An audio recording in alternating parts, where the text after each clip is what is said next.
Hi everyone, good morning po sa ating lahat. This is Jake Centino. I just want to share to you a quick video how to memorize verses in the Bible. Ito lamang po ay mga tips at ito lamang din po ay mga basics. Karamihan mga Kristiyano ay alam na po ito, pero sa mga hindi pa nakakaalam, nawa ako po ay makatulong sa inyo.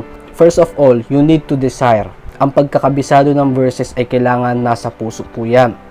Sabi ng Biblia sa Book of Psalms, "Delight thyself also in the Lord, and He shall give thee the desires of thine heart." Kung maalala nyo po, ako po ay nag-post ng videos, memory verse challenge sa aking FB account, at nakikita yun ng karamihan. Kahit sa YouTube, nag-post po ako. Una sa lahat, not to impress everybody. Hindi ko sinasabi na kasi ako ito, kaya ako nakabisado yan, at hindi po ako nagmamayabang. Okay? Walang magaling sa atin. Hindi po ako magaling. Walang magaling sa atin. Ang magaling lamang sa atin ay ang Diyos. Siya ang magaling.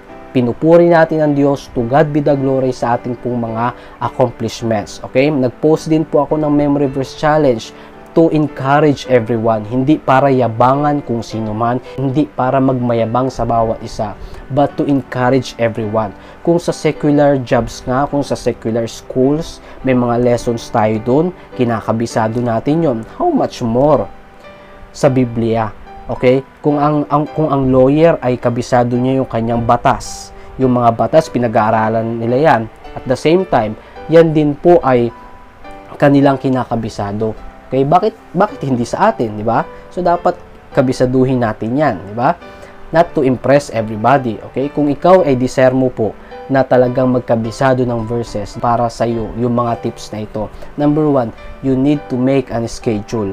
Kailangan may schedule ka at panindigan mo yung schedule mo na yan. Na kapag nagsabi ka na ganitong oras, magkakabisado ko ng verses, then panindigan mo yan. Okay? At ang pagkakabisado po ng verses ay hindi naman yan buong araw talaga. Okay? Kasi meron naman tayong mga gawain sa bahay, mga kanya-kanyang ministries, gawain sa church, gawain sa mga bahay, may kanya-kanya pa tayong gawain, okay? Huwag nating hayaan, di ba? Habang nagme-memorize tayo, napapabayaan natin yung mga iba nating gawain, okay? So, paano natin may ina-apply yung ating mini-memorize? Napapabayaan naman natin yung ibang gawain natin, okay? So, napakaganda na mag-memorize, pero syempre, ingatan din natin na huwag nating masagasaan yung mga gawain natin sa bahay or gawain natin sa church, mga ministries natin. That's why you need to make an schedule na yung oras na yan, ako po ay magkakabisado at i-desire mo yan. Sabi ng Biblia, di ba? Delight thyself also in the Lord, and He shall give thee the desires of thine heart. Then, ikaw din po ay maghanda ng ballpen at papel. Yan, meron akong papel dito at meron akong ballpen. Anong purpose nito? Ang purpose po nito, kung ikaw ay magkakabisado ng, halimbawa, ng whole chapter, okay? Halimbawa, yung Romans chapter 8, yung una ko pong pinost sa Memory Verse Challenge, hindi po yan isang upuan lang na inupuan ko ng isang oras or isang araw ay nakabisado ko agad. No!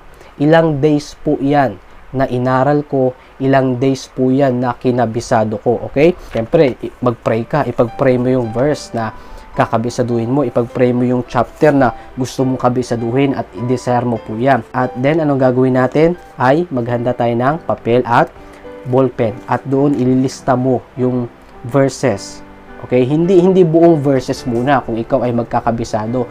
For example, yung Romans 8 nga na kinabisado ko, kailangan mong ako ang sinusulat ko doon ay sa bawat papel or maghanda ka ng index card, magsulat ka dyan, merong 39 verses yung yung Romans 8, magsulat ka dyan ng at least 3 verses araw-araw.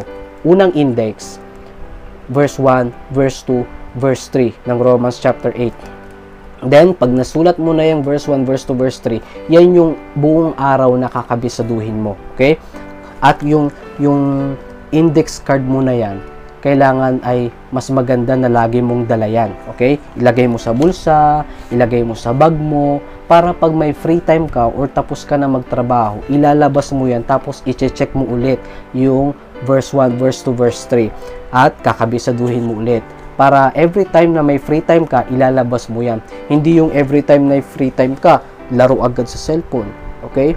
makikinig ng mga worldly songs, makikinig ng mga manonood ng mga movies na worldly, walang kakwenta-kwentang mga palabas, mga movies. And other day 2 ng pagkakabisado mo, verse 4 naman, verse 5, and then verse 6 sa second day. Then, pag may free time ka ulit, bubuksan mo ulit yun. Then, sa time pa ulit ng schedule mo sa pagkakabisado. So, every day, 3 verses. So, bawat araw, nakakabisado ka ng 3 verses. Okay? So, ang ginagawa ko, nakakabisaduhin ko yan.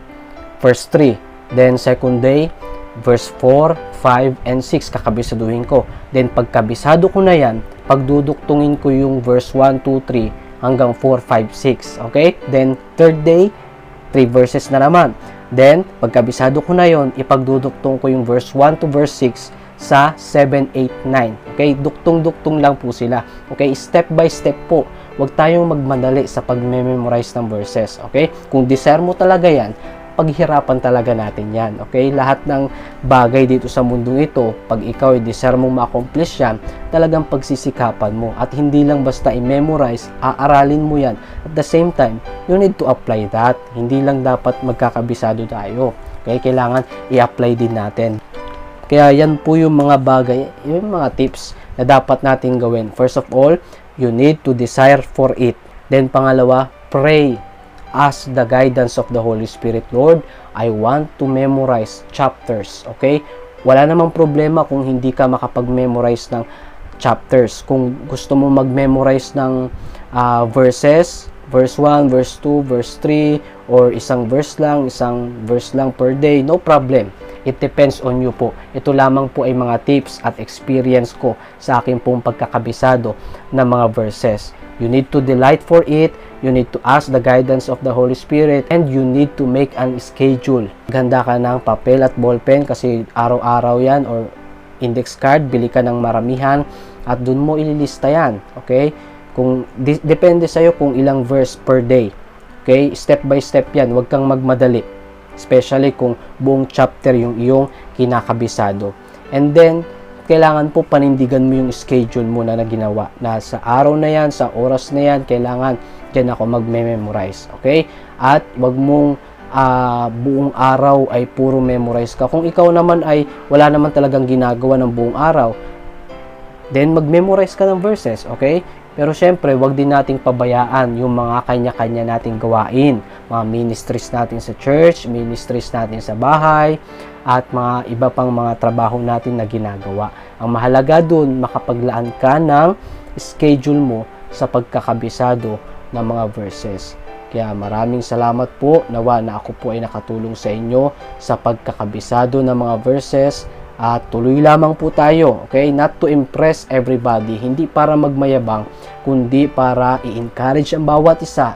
At especially, ito rin po ay sarili nating kapakinabangan. Na habang ikaw ay nagme-memorize ng mga verses, lalong nagiging sharp yung ating kaisipan. Okay? Especially salita yan ng Diyos. Kaya mas lalong lumalawak yung ating buhay espiritual, mas lalong nagiging advance yung ating isip, mas lalo tayong nagiging matalino sa salita ng Diyos sapagkat inuuna nating kabisuduhin ang salita ng Diyos kaysa sa iba pa. Kasi una sa lahat, mga Kristiyano po tayo. Ang Kristiyano, dapat inaaral niya ang salita ng Diyos, ina-apply niya ito, at ang mas maganda pa doon, mas maganda na marami tayong kabisadong verses. So nawa ito pong mga tips na ito ay nakatulong po sa inyo sa pagkakabisado ng salita ng Diyos. At thank you and have a great day.